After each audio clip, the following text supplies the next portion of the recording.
నమస్తే. Welcome to reality check. ప్రస్తుతం మనతో పాటు ఉన్నారు పొలిటికల్ అనలిస్ట్ పురుషోత్తం రెడ్డి గారు. సార్ నమస్తే అండి. నమస్తే సోన్ గారు. సార్, లోక్సభలో ఈరోజు ఒక ఆసక్తికరమైన పరిణామం చోటు చేసుకుంది. మిథున్ రెడ్డి గారు చాలా సీరియస్ గా మాట్లాడారు. మార్గదర్శి స్కామ్ అనేది దేశవ్యాప్తంగా చాలా పెద్ద స్కామ్. దీని గురించి మాట్లాడుతున్నారు కానీ వదిలిపెట్టేస్తున్నారు. బట్ సరైన న్యాయం జరగట్లేదు, దానికి సంబంధించి సరైన విచారణ జరగట్లేదు, ఖచ్చితంగా దీని గురించి మాట్లాడాల్సిందే అన్నారు మిథున్ రెడ్డి గారు. మీరేం చెప్తారు? అంటే చర్యకు ప్రతి చర్య ఉంటుంది అనడానికి ఇది ఒక ఉదాహరణ. ఎందుకంటే పెద్దిరెడ్డి గారి కుటుంబం రాజకీయంగా పెద్ద కుటుంబం, సుదీర్ఘ కాలపాటు రాజకీయ ప్రస్థానం ఉన్న కుటుంబం, రాజకీయాల్లో వాళ్ళకంటూ ఒక స్థానం ఉన్న కుటుంబం. మొన్న జరిగినటువంటి ఎన్నికల్లో కూడా వైఎస్ఆర్ కాంగ్రెస్ పార్టీకి పెద్ద ఘోర పరాజయం ఎదురైనా కూడా పెద్దిరెడ్డి రామచంద్రారెడ్డి గారు కానీ, పెద్దిరెడ్డి మిథున్ రెడ్డి ముగ్గురు పోటీ చేస్తే కుటుంబం నుంచి ముగ్గురు గెలిచారు. అంటే ఆ కుటుంబానికి ఒక ఇమేజ్ ఉన్న కుటుంబం. ఇప్పుడు రోజు పత్రికల్లో కొన్ని వార్తలు వస్తున్నాయి. ఈరోజు కూడా ఈనాడులో సబ్జెక్ట్ మార్గదర్శిదే కాబట్టి బ్యానర్ ఐటమ్ పెద్దిరెడ్డి రామచంద్రారెడ్డి కబ్జా అని తీర్పులు ఇచ్చేస్తున్నారు. ఇప్పుడు పత్రికల్లో వార్తలు వస్తున్నాయి. తెలుగుదేశం పార్టీ కూడా ఆయన పైన ఆరోపణలు చేస్తాను. నేను వాటిని తప్పు ఒప్పు జోలికి వెళ్ళను. నేను వాళ్ళకున్న ఆధారాలు ఏంటో మనకు తెలియదు.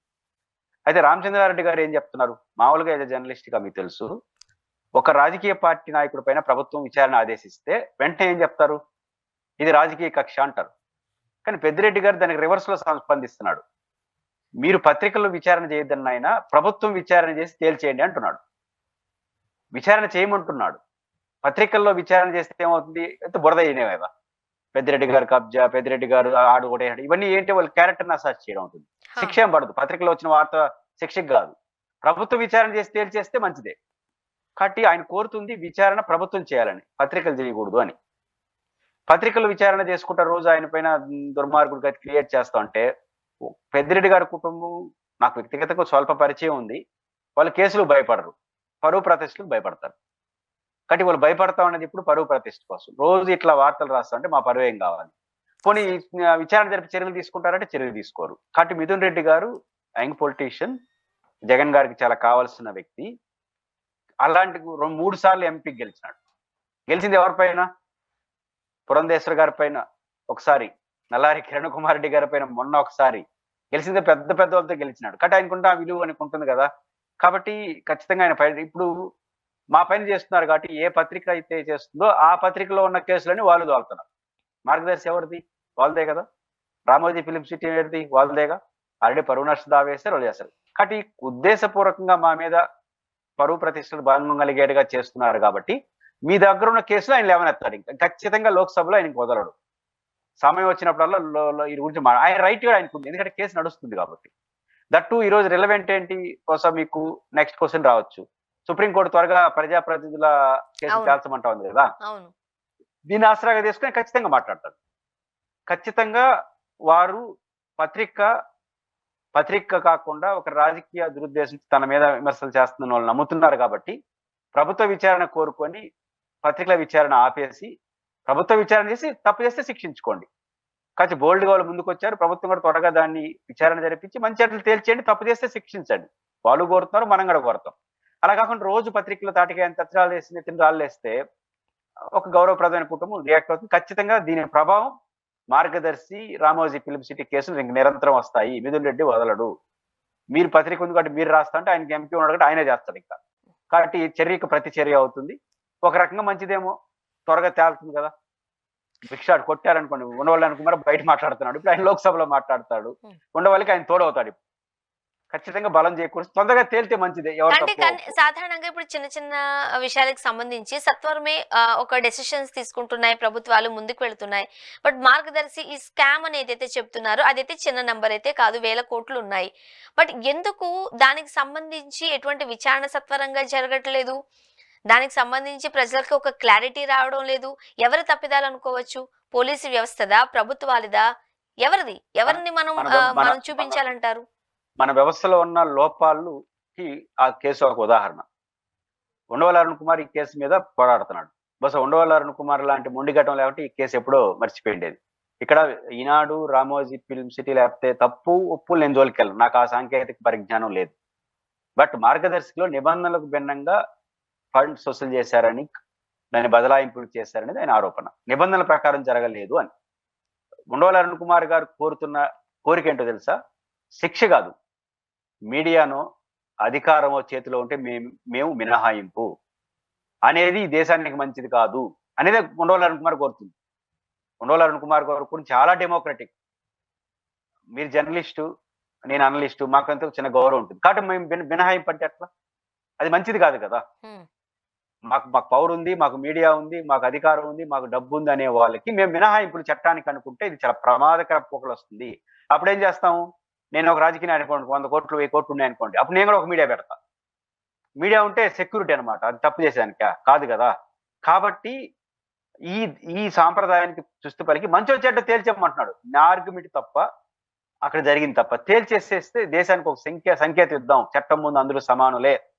అది ఉండవల్లి అరుణ్ కుమార్ గారు, కానీ జరగట్లేదు. ఇది వ్యవస్థలో లోపాలు వస్తున్నాయి, కానీ ఇంకా స్పీడ్ అవుతుందని నేను అనుకుంటాను. ఎందుకంటే వీళ్ళు పెద్దిరెడ్డి గారి జోలికి పోయినారు, వాళ్ళు మీ జోలికి వస్తారు. ఉండవల్లి అరుణ్ కుమార్ గారు బయట న్యాయ పోరాటం చేస్తే ఇంకా పార్లమెంట్ లో ప్రజా పోరాటం చేస్తారు మిథున్ రెడ్డి గారు, వాళ్ళు వదలరు. కాబట్టి జరిగి చివరికి ఏదో ఒక చోటకి ముగింపు పలికితే అట్లానే మంచిదే. ఈ సమస్య ఉండవల్లి అరుణ్ కుమార్ లేవనెత్తుంది కరెక్టా, మార్గదర్శి ఆర్గ్యుమెంట్ కరెక్టా, ఇది తేలితే మంచిది. ఎక్కువ కాలం ఉండడం అంత మంచిది కాదనే అభిప్రాయం నేను కూడా వ్యక్తం చేస్తాను. మరి ముఖ్యంగా వ్యవస్థల లోపాలను మీరు అన్నదాన్ని మనం ఒకసారి చూసినట్లయితే సుప్రీంకోర్టుకి సంబంధించి ఈ రోజు చెప్పింది, ప్రజాప్రతినిధులపై ఏదైతే కేసులు అనేవి ఉన్నాయో అవి అట్లా కనిపిస్తూ లోపలికి వెళ్తున్నట్టే ఉన్నాయి తప్ప దానికి సంబంధించి ఎటువంటి యాక్షన్స్ చూడడం లేదు. దీన్ని కూడా మనం వ్యవస్థలోని లోపాలుగానే పరిగణించాలా? ఎందుకు ఒక క్లారిటీ రావట్లేదు? ఈనాటి సుప్రీంకోర్టు ఆగ్రహాన్ని ప్రజాస్వామ్యవాదులందరూ స్వాగతించాలి. ఆగ్రహం కాస్త అమలయ్యేట్టుగా నోచుకోవాలని కోరుకుంటున్నాం. ఏంటి ఆగ్రహం? ప్రతినిధులు తమ కస్టోడియన్ గా ఉన్నవాళ్ళు వాళ్ళ అధికారాన్ని ఉపయోగించుకుని విచ్చలవిడిగా డబ్బులు సంపాదించి ప్రజాధనాన్ని లూట్ చేస్తున్నారు. సుదీర్ఘకాలం 20 ఏళ్ళు 30 ఏళ్ళు నడవడం ద్వారా వాళ్ళ జీవితం ముగిసిపోతా ఉంది. కాబట్టి ఏమవుతే అవుతుందో, కేసు అవుతుందని పోవడం అనేది డెమోక్రసీకి మంచిది కాదని సుప్రీంకోర్టు ఆగ్రహం చేసి, నాట్ ఓన్లీ ఇప్పుడు సుప్రీంకోర్టు కాదు, చంద్రచూడ్ గారు, అంతకుముందు మన ఎన్వి రమణ గారు ఆగ్రహం. ఎన్వి రమణ గారు అయితే ఒక అడుగు ముందు కేసు 1 year డెడ్ లైన్ పెట్టి తీర్పిచ్చాడు. ఆయన కూడా అమలు కావట్లేదు. కారణం ఏంటంటే సుప్రీంకోర్టు సీరియస్ గా ఉంది, ప్రజలందరూ ఆశిస్తున్నారు, ప్రజాస్వామ్యానికి మంచిది. కాకపోతే ఏమవుతోంది, సుప్రీంకోర్టు ఆదేశాలు అమలు కావాలంటే 2 జరగాలి. ఒకటి, కోర్టులు బలంగా ఉండాలి. కోర్టులు బలంగా అంటే జడ్జీలు బలంగానే కాదు, సంఖ్య ఉండాలి. ఇప్పుడు కోర్టుల మీద పనికి మించిన భారం అయిపోయింది, ఆ ఇన్ఫ్రాస్ట్రక్చర్ లేదు. ఒక జడ్జి 10 మంది జడ్జీలు ఉన్న చోట 2-3 ఉన్నారు. అంటే జడ్జీల సంఖ్య తక్కువ ఉంది, ఇన్ఫ్రాస్ట్రక్చర్ తక్కువ ఉంది. దీన్ని మళ్ళీ కోర్టులు చేయలేవు, ప్రభుత్వమే చేయాలి. కాబట్టి జడ్జీలు ఇన్ఫ్రాస్ట్రక్చర్ కరెక్ట్ గా ఉండాలి, ఎక్కువ చేయాలి. దాంతోపాటు విచారణ సమస్యలు కూడా వేగవంతం చేయాలి. ఇప్పుడు ఉదాహరణకు సిబిఐ కేసు ఉంటుంది, జడ్జి గారు విచారణ చేయలేడు, తన ముందు వచ్చిన ఆర్గ్యుమెంట్ పైన విచారించి తీర్పిస్తాడు. మన ఇద్దరు కోర్టుకి వెళ్ళాం అనుకోండి, మీ ఆర్గ్యుమెంట్ వింటాడు, నా ఆర్గ్యుమెంట్ ఏది లీగలో దాన్ని తీర్పిచ్చేస్తాడు. మన ఇద్దరు తప్పు ఒప్పు చేసామనే విషయం ఆయన చేయలేడు, మళ్ళీ పోలీసులే చేయాలి. కాబట్టి ఇన్స్టిట్యూషన్స్ బలంగా ఉండాలి, కోర్టులు సఫిషియెంట్ గా ఉండాలి, సుప్రీంకోర్టు తీర్పు అమలు కావాలి. అప్పుడే ప్రజాస్వామ్యానికి మంచి వస్తే. ఆ రకంగా సుప్రీంకోర్టు అమలు అయితే ఉంది. అయితే ఆంధ్రప్రదేశ్ లో విచిత్ర పరిస్థితి, సుప్రీంకోర్టు ఇంత బ్రాడ్ గా మాట్లాడితే దాన్ని తీసుకొచ్చి నేరుగా జగన్ కంటగట్టారు. ఇంకా కోర్టులు సీరియస్ అయిపోతాయి, త్వరగా అయిపోతాయి, జగన్ హాజరవుతాడు, అరెస్ట్ అయిపోతాడు, జైలుకి పోతాడు. అంటే ఇది ప్రజా ప్రయోజనాల కోసం కోర్టు అంత బాగా తీర్పిస్తే దాన్ని రాజకీయ ప్రయోజనాల కోసం వాడుతున్నారు. జగన్ ఒకడైనా ఉండేది దేశంలో అవినీతి కేసులు ఉండేది కొన్ని 100 మంది, వాళ్ళందరికీ కూడా పడుతుంది కదా. నెంబర్ 1, శిక్ష ఎందుకు పడుతుంది? లిఫ్ట్ కూడా కావచ్చుగా. ఇప్పుడు జగన్మోహన్ రెడ్డి గారి కేసులో లిఫ్ట్ అయిపోవచ్చు కదా. జగన్మోహన్ రెడ్డి గారు ఏమంటున్నాడు, అసలు నేను తప్పే చేయలేదు, నా పైన అక్రమ కేసు పెట్టన్నారు. త్వరగా ముగిసిపోతే లిఫ్ట్ కూడా అయిపోవచ్చు. అది దానికి అనుకూలంగా రావచ్చేమో. నేను కానీ నమ్ముతున్నా, జగన్మోహన్ రెడ్డి గారి కేసు స్టడీ చేసిన నేను, ఆయన ఈ కేసులో ఇబ్బంది పడడు, కేసు నుంచి బయటపడతాడు నేను నమ్ముతున్నాను. జగన్ గారు కానీ నమ్ముతున్నాడు. రేపు కోర్టు తీర్పు త్వరగా ముగిసిపోయి ఆయన నిర్దోషిగా బయటకు వస్తే ఆయన హీరో అయిపోతాడు. ఒకటి న్యూసెన్స్ పోతుంది. నేను ఆ కేసులో జగన్మోహన్ రెడ్డి గారు టెక్నికల్ గా ఫిక్స్ చేయలేరు అని నేను అనుకుంటున్నా. నా మాటకు అంత విలువ ఉండదు, సమాచారంగానే తీసుకుంటుంది సమాజం, మన టీవీ చూసి మన మీడియా చూసేవాళ్ళు. కానీ కోర్టు ఆ మాట అంటే ఆయన హీరో అయిపోతాడు. కానీ రేపు కోర్టు త్వరగా విచారించేస్తే త్వరగా బయటపడొచ్చేమో, తెలియదు కదా. ఇప్పుడు జగన్మోహన్ రెడ్డి గారు ఇంకా వారం కోర్టుకు పోక తప్పదు. ఈ అత్యుత్సాహంతో వీళ్ళందరినీ ఇరుకుని పెడుతున్నారు ఆ మీడియా. ఇప్పుడు జగన్మోహన్ రెడ్డి గారికి రోజువారీ విచారణ చేస్తే కోర్టుకు వెళ్తే చంద్రబాబు గారు పోవాలి కదా, స్కిల్ డెవలప్మెంట్ కేసులో ఆయన ఉన్నాడు కదా, పోవాలి కదా, మిగతా అందరూ కూడా పోవాలి కదా, దేశంలో చాలా మంది పోవాలి కదా. కాబట్టి అవన్నీ మర్చిపోతున్నారు. మాకు కావాల్సిన ప్రపంచంలో ఏడ జరిగినా అదని జగన్ అట్ట అనాలి, అది ఒక ఆనందం. ఈ ఆనందం తీర్చుకోవాలి. కాబట్టి ప్రయోజనాల కోసం సుప్రీంకోర్టు ఇచ్చిన ఆదేశాలని, ఆగ్రహాన్ని మనం అందరూ ఆహ్వానించాలి. అది జరగాలని, తప్పు చేసిన వాళ్ళు శిక్ష పడాలి. రాజకీయ ప్రయోజనాల కోసం ప్రత్యర్థుల పైన తప్పుడు కేసులు పెట్టిన వాళ్ళు నిర్దోషికి కూడా తొందరగా బయటకు రావాలి. ఈ 2 జరిగితే మంచిది. ఇంకొకటి మనం లోక్సభలో ఒక ఆసక్తికరమైన పరిణామం చోటు చేసుకుంది సార్. సాధారణంగా ప్రభుత్వాలు అనుకూలంగా ఉన్నప్పుడు వాళ్ళ గురించి మాత్రమే మాట్లాడుకోవడం మనం చూస్తూ ఉంటాం. బట్ ఇప్పుడు మనం చూస్తే తిరుపతి ఎంపీ గారు స్పందించారు తనపై జరిగిన దాడికి సంబంధించి. అంటే ఎలా చూడాలంటారు? ఖచ్చితంగా ఈ విషయంలో గురుమూర్తి గారు స్పందన కరెక్ట్. ఎందుకంటే ఆ రోజు ఏం జరిగిందంటే ఈరోజు వైఎస్ఆర్ కాంగ్రెస్ పార్టీ తరఫున డిప్యూటీ మేయర్‌గా పోటీ చేసే అభ్యర్థికి ఓటేయడానికి బయలుదేరారు.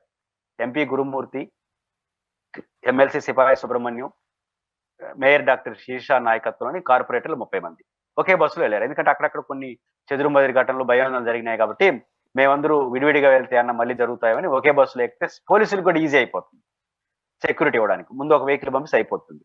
ఇట్లాంటి పోతున్నప్పుడు ఎస్ యూనివర్సిటీ దగ్గరికి ఓటింగ్ ఇంకొక ఆమడ దూరంలో ఉండగా ఒక అటాక్ జరిగింది. అటాక్ లో ఎంపీ ఉన్నాడు, ఎమ్మెల్సీ ఉన్నాడు, మేయర్ ఉంది, కార్పొరేటర్లు ఉన్నారు. ఓటర్లకు రక్షణ కల్పించాల్సిన బాధ్యత ప్రభుత్వానికి, పోలీసులది. కానీ అక్కడ పోలీసులు ప్రేక్షక పాత్ర వహించారనేది ఎంపీ గారి ఆరోపణ. అది తెలుగుదేశం వాళ్ళు చేశారని వైసీపీ అంటుంది. లేదు ఇంకోరు ఎవరు చేశారని పోలీసులు తెలుసుకొని అక్కడ జరిగింది అనేది మాత్రం వాస్తవం. ఎందుకంటున్నానంటే మీకు గుర్తుంటే నలుగురు కిడ్నాప్ అయ్యారని ప్రచారం జరిగింది. ఆ నలుగురు సెల్ఫ్ వీడియోలో ఒక మాట వాళ్ళు కమిట్ అయినారు. అదేంటంటే మమ్మల్ని ఎవరు కిడ్నాప్ చేయలేదు, కానీ అక్కడ భయాందోళన పరిస్థితి అయినప్పుడు భయపడిపోయి సేఫ్ ప్లేస్కి వచ్చామన్నారు. అంటే ఆ బస్సు దగ్గర జరగకూడని జరిగింది అనేది వాళ్ళు కమిట్ అయిపోతున్నారు. సో దీనికి బాధ్యులు ఎవరు? పోలీసులు ఏమైనా నిర్లక్ష్యం ఉందా? ఖచ్చితంగా దీనిపైన జరగలేదు. ఎందుకంటే ఎంపీ పైనే దాడి జరిగితే ఎంపీ ఉన్న బస్సు పైన ఇంకా ప్రజలకు ఏం రక్షణ ఉంటుంది? ఖచ్చితంగా ఈ విషయంలో పోలీస్ యంత్రాంగం ఈ ఘటన సీరియస్ గా తీసుకుని తప్పు ఎవరు చేశారు వారిపైన కేసు పెట్టాలి, యాక్షన్ తీసుకోవాలి. తీసుకోకపోతే ఈరోజు ఆయన పార్లమెంట్కి వెళ్ళాడు, రేపు విచారణ వస్తుంది, అనవసరంగా పోలీసులు మీరు ఇబ్బంది పడతారు. తలకు మించిన భారం నెత్తికి వేసుకుంటే మనకి తల సమస్య మారుతుంది.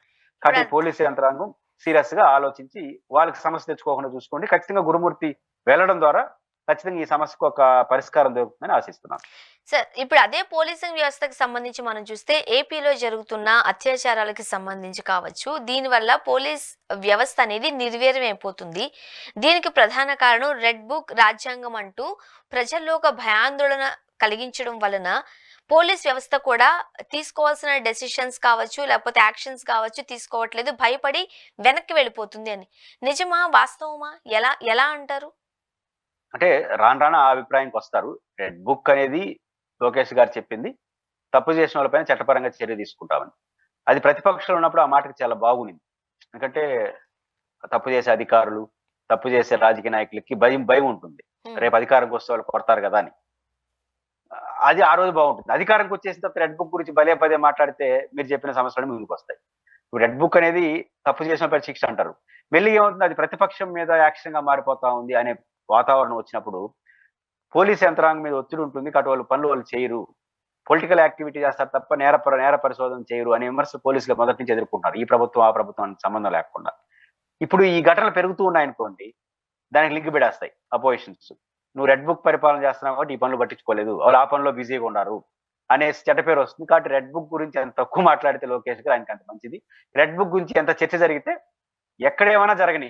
ఇప్పుడు మీరు అన్నారు కదా, ఇప్పుడు ఒక జిల్లాలో అత్యాచారం జరిగింది. ఎందుకు జరిగింది? పోలీసులు వాళ్ళ పని చేయకుండా రెడ్ బుక్ పనిలో ఉన్నారు. సింపుల్ గా ప్రజలకు అది మెసేజ్ వెళ్ళిపోతుంది. కాబట్టి లోకేష్ గారు గెలిచిన తర్వాత రెడ్ బుక్ గురించి తక్కువ మాట్లాడితే మంచిది. ప్రతిపక్షంలో ఉన్నప్పుడు అది బాగానే ఉండింది, కానీ లేనిపోని కాంప్లికేట్ వస్తాయి. కానీ రెడ్ బుక్ వల్ల ఇది జరిగిందని నేను అన్నాను, కానీ ఇట్లాంటి విమర్శలకు ఆ వ్యవహరించే తీరు వల్ల ప్రజల్లో ఆ పరిస్థితి వస్తుంది. అది రాను పెరిగిందంటే అది ప్రభుత్వానికి నష్టం వస్తుంది. సాధారణంగా ప్రభుత్వాలు ఇంతకు ముందు మీరు చాలా సందర్భాలలో యాజ్ అనలిస్ట్ గా, ఒక రాజకీయ విశ్లేషకుడిగా ఉండి మాట్లాడుతూ ఉన్నప్పుడు ఒక 7-8 నెలలు ఏ ప్రభుత్వానికైనా సరే ప్రజలు ఒక టైం ఇస్తుంటారు. దాన్ని హనీమూన్ పీరియడ్ అని కూడా చాలా ముద్దుగా పిలుస్తూ ఉంటారు. అది దాటిన తర్వాత ఈ వచ్చిన ప్రభుత్వం ఏం చేస్తుంది? గత ప్రభుత్వం సరిగ్గా నచ్చకో కదా దించేసింది, మీరేదో చేస్తారనే కదా.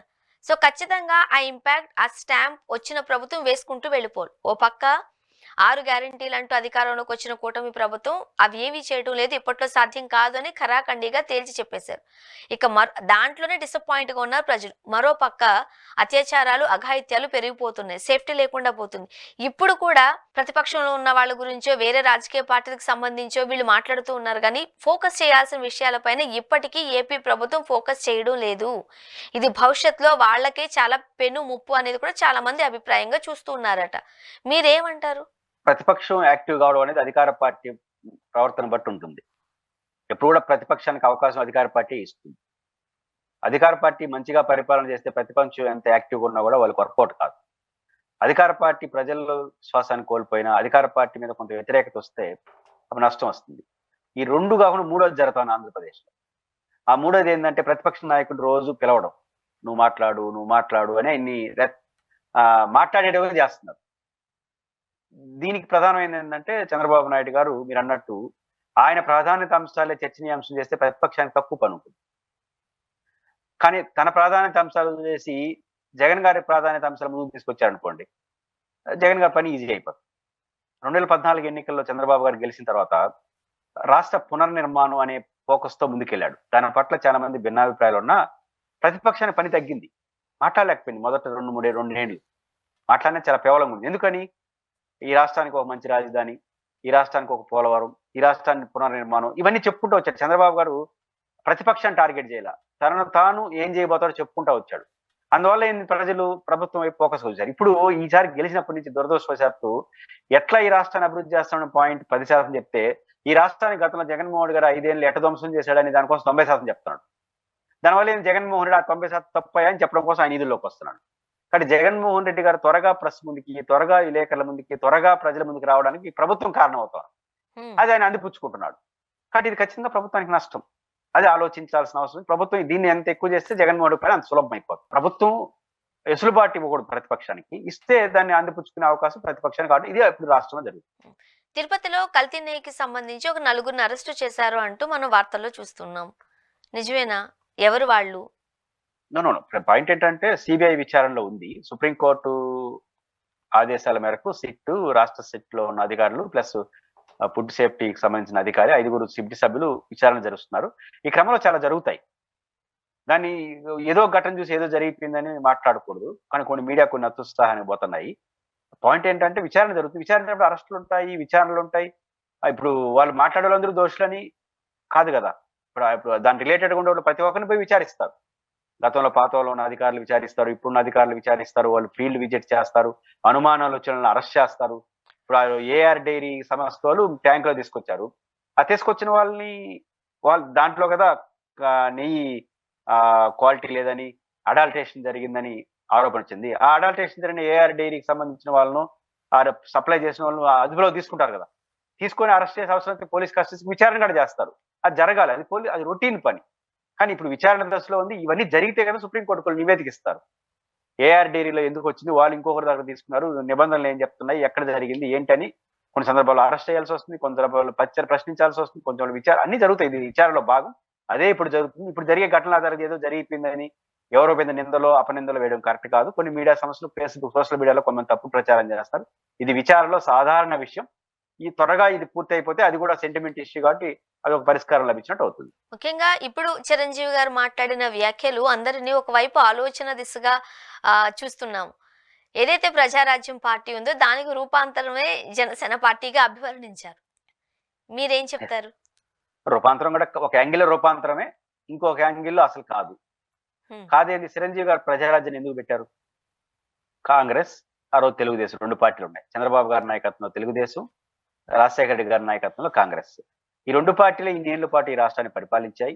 ఈ 2 పార్టీలు చాలా దుర్మార్గంగా పరిపాలించడం వల్ల ప్రజలు నష్టాలు పోయారు. ఈ రాష్ట్రం బాగలేదు. ఈ 2 పార్టీలు ప్రత్యామ్నాయంగా నేను ప్రజారాజ్యం పెడతానని చెప్పాడు. 18% మంది ప్రజలు ఓట్లేశారు. సరాసరి 6 నెలలు జరగకుండా కాంగ్రెస్ లో కలిసిపోయినాడు. కాంగ్రెస్ లో కలిపేసినాడు. ఏ పార్టీ వద్దనుకున్నాడో ఆ పార్టీలో కలిపేసినాడు. కలిపేసి కేంద్రంలో మంత్రి అయిపోయినాడు. అదేం రూపాంతరం మన తెలియదు. మీరు పార్టీ ఎందుకు పెట్టారు, ఎందుకు చేసినారు? పార్టీ పెట్టింది మీరు ఈ 2 పార్టీలకు ఆల్టర్నేటివ్ గా పోయి అదే పార్టీలో కలిపేసినారు. ఇది నెంబర్ 1. కాబట్టి ప్రజారాజ్యం పెట్టిన కాన్సెప్ట్ భిన్నమైన రాజకీయ నిర్ణయం చిరంజీవి గారు తీసుకున్నారు. మళ్ళీ జనసేన ఎందుకు పెట్టారు? ఇప్పుడున్న రాజకీయ పార్టీలని దుర్మార్గమైన పార్టీలు సరిగ్గా చేయట్లేదు కాబట్టి రాజకీయాల్లో మార్పు కోసం, రాజకీయాల్లో ప్రశ్నించడం కోసం, రాజకీయాల్లో సమూల మార్పుల కోసం జనసేన తీసుకొస్తాం. గతంలో ప్రజారాజ్యం ఆ పని చేయలేదన్నాడు ఆయన. ప్రజారాజ్యం పార్టీ తాత్కాలికంగా ఆపేయడం వల్ల అది ఆ దూరం పోలేదు కాబట్టి నేను చేస్తానని పార్టీ పెట్టాడు. పెట్టినప్పుడు 10 ఏళ్ళు 11 ఏళ్ళు అయింది. 11 ఏళ్ల పార్టీలో వామపక్షాలు బీఎస్పీతో ఒకసారి పొత్తు, కాంగ్రెస్ తెలుగుదేశం పార్టీతో ఇంకొకసారి పొత్తు, విడిపోవడం, కలవడం, బీజేపీతో అందరితో కలిపాడు. ఏ పార్టీలు ఈ రాష్ట్రాన్ని నష్టం చేశాయని మీరు భావించారో అదే పార్టీతో కలిసిపోయారు. ఆ రకంగా ప్రజారాజ్యానికి జనసేన రూపాంతరం అనుకుంటే మనకేం అభ్యంతరం లేదు. చిరంజీవి గారి మాట అంటే ఆయన పార్టీ ఎందుకు పెట్టాడు? కాంగ్రెస్ కి వ్యతిరేకంగా అదే పార్టీలో కలిసిపోతున్నాడు. చిరంజీవి గారు పవన్ కళ్యాణ్ గారు పార్టీ ఎందుకు పెట్టాడు? అన్ని పార్టీలు కొట్టేసి మనం వద్దామని అన్ని పార్టీలతో కలిసిపోతున్నాడు. ఆ రకమైన రూపాంతరం అనుకుంటే వెళ్ళండి, కొనసాగింపు అనుకోవచ్చు. అంటే అందుకు అట్ట మాట్లాడినాడా? కాబట్టి జనసేన కానీ ప్రజారాజ్యం కానీ ప్రజలు ఆల్టర్నేటివ్ కావాలని కోరుతున్నారు. ఇప్పుడున్న రాజకీయ పార్టీకి మీరు ఆల్టర్నేటివ్ కావాలి, అదే మీరు చెప్పారు. దాంట్లో మాత్రం నిలబడలేకపోయినారు. బట్ రెండో రూపంలో ఏ పార్టీలకు వ్యతిరేకంగా మీరు అదే పార్టీతో సంబంధాలు మెయింటైన్ చేసినారు, అదే పార్టీలో చేరినారు. కాబట్టి ఆ రకంగా ప్రజారాజ్యానికి జనసేన రూపాంతరం అనుకుంటే సంజయ్ గారిని మనస్ఫూర్తిగా అభినందించవచ్చు. సార్, ఫైనల్ గా చెప్పండి, ఏపీలో బడ్జెట్ సమావేశాలకు సిద్ధమవుతున్నారు. రేపు కూటమి సంబంధించిన వాళ్ళందరూ రేపు ఒక మీటింగ్ పెట్టుకుని చర్చించాలని అనుకుంటున్నారట. ఎంత నంబర్లో మనకి బడ్జెట్ వచ్చే అవకాశం ఉంది? 6 పథకాలు గ్యారంటీలు అమలు చేయడానికి వీలు కావట్లేదు బికాస్ ఆఫ్ బడ్జెట్, రాష్ట్ర పరిస్థితి, ఫినాన్షియల్ మ్యాటర్స్ అని చెబుతున్న నేపథ్యంలో ఎలా ఉండబోతుందంటారు? బడ్జెట్ సైజు పెరుగుతుంది, నిరంతరం పెరుగుతూ ఉంటుంది. ఇప్పుడు కొంచెం ఎక్కువ కూడా పెరగచ్చు. మామూలుగా 10% 5% హైక్ అవుతూ ఉంటుంది. డెవలప్మెంట్ కూడా ఉంటుంది కాబట్టి, కంటిన్యూ ప్రాసెస్ కాబట్టి కొంత బడ్జెట్ సైజు పెరుగుతుంది. రెండోది కొన్ని ప్రయోగాలు కూడా చేస్తారు. ఎందుకంటే కొన్ని పథకాలకు అనౌన్స్మెంట్లు చేయకపోతే ఇంక ఈ సంవత్సరం కూడా అంటారు. అనౌన్స్మెంట్ చేసేసి కొంత అటు ఇటు చేసినా పర్వాలేదు. ప్రధానంగా 2 పథకాలకైతే ప్రస్తావన వస్తుంది అనుకుంటాను. అమ్మఒడి, రైతు భరోసా. ఈ రెండింటిపైన ఏదో ఒక డెసిషన్ అయితే తీసుకుంటారు. అయితే ఆ బడ్జెట్ కేటాయింపుల్లో అంతా ఉంటాయా అంటే, ఉదాహరణకు అమ్మఒడికి అంటే 15,000 కోట్లు ఎంత ఇవ్వాల్సి ఉంది అనుకుంటా వాళ్ళు చెప్పిన ప్రకారం. రెండోది ఒక్కరికే ఇచ్చారనుకోండి 4,000 కోట్లు 5,000 కోట్లు ఎంతో అవుతుంది. అప్పుడు అనుకోవచ్చు ఒకరికే ఇస్తాడా అందరికి ఇస్తాడా, రైతు భరోసా 20,000 ఇస్తాడా 10,000 ఇస్తాడా, అది కూడా తేలిపోతుంది. ఈ రెండు పైన కావచ్చు సంక్షేమ పథకాల పైన కొంచెం క్లారిటీ వస్తుంది. ఈ సంవత్సరం అయినా ఎట్లా అమలు చేస్తారని. కానీ అదే సందర్భంలో సంక్షేమ కొన్ని పథకాల పైన ముందడుగైతే వేస్తాడు. ఇవే జరుగుతాయి. సైజు పెరుగుతుంది. సంక్షేమ పథకాలు 2 పథకాలను అడ్రస్ చేస్తారు. అమ్మఒడి, రైతు భరోసా. సంపూర్ణమా పాక్షికమా అనేది మాత్రం బడ్జెట్ లో మనం చూడవచ్చు. ఇవన్నీ బడ్జెట్ లో పెట్టినటువంటి అమలు అవుతాయంటే అది కూడా నాకైతే నమ్మకం లేదు. ఎందుకంటే సైజు పెరిగి అవన్నీ అమలు అయితే మనకు, నేను అనుకుంటా ఈ రోజు మనకు ఈ సంవత్సరం 50,000 కోట్ల రూపాయల పన్నుల ద్వారా వస్తుందని ప్రభుత్వం అనుకుంటుంది. రావాలి కదా, రాకపోతే మళ్ళీ అక్కడ కేటాయింపులన్నీ పడిపోతాయి. కాబట్టి ఈ బడ్జెట్ లో కొంత విన్యాసం ఉంటుంది, కొంత రాజకీయం ఉంటుంది, కొంత హైప్ ఉంటుంది, కొంత ప్రజల క్లారిటీ కూడా వస్తుంది. ఏ పథకాలు అమలు అవ్వచ్చు, ఏ పథకాలు అమలు కాలేదని కూడా కొంచెం క్లారిటీ వచ్చే అవకాశాలు ఉంటాయి. చూద్దాం సార్ ఏం జరగబోతుందో. థ్యాంక్ యూ సో మచ్ అండి, మీ అభిప్రాయాలు మాతో పంచుకున్నారు. Thank you very much. ఇది వాళ్ళ రియాలిటీ చెక్. Stay tuned.